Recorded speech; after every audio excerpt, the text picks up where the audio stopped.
В Амге впервые состоялось улусное соревнование на основе компьютерных видеоигр в рамках спартакиады учащихся республики «Спортивные якутяне» среди молодежи. В матче приняли участие 2 команды по 5 человек. Соревнования прошли по 2 дисциплинам. По правилам игр участники должны были знать и исполнять предписания нормативных документов соревнований. В матче использовались лицензионные и новейшие версии игр. По итогам 2 дисциплин победу держала команда Амгинской средней образовательной школы номер 2 имени Владимира Расторгуева. Победителю был вручен денежный приз и сертификат от «Эксперт Телеком» на приобретение формы для команды. Также победители будут представлять Амгинский район на республиканских киберсоревнованиях.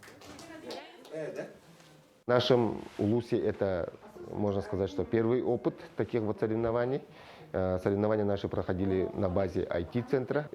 Соревнование детям понравилось. Главное, что вот наши участники были довольны и провели по таким компетенциям, как Dota 2 и Clash Royale.